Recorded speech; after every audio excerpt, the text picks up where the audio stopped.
Welcome to the Rim Break Rodeo. We hope this video helps. You start by securing your data and minimizing variables. Power the phone down, remove SD and SIM, and back up anything critical so you can test confidently. Once done, visually inspect the glass and frame for cracks or moisture, and look for lifted seams or corrosion. Boot into safe mode to disable third-party apps. This helps you determine whether the problem is software or hardware. If touch or display behavior changes in safe mode, you know apps are likely involved. Now you run deeper diagnostics to isolate the fault.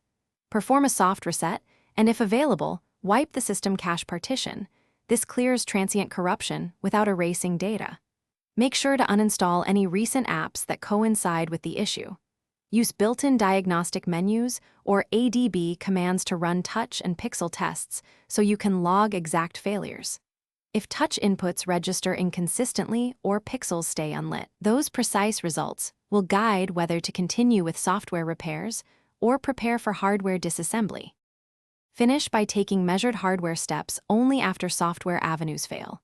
Back up everything and perform a factory reset to rule out stubborn software corruption, knowing this erases personal data. If problems persist, power down and open the chassis to check the display flex cable and connectors for bent pins or debris. Reseat or replace the digitizer/display assembly as needed.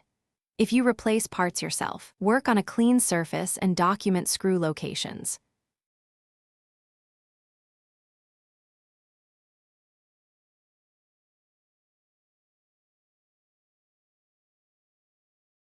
Thanks for watching.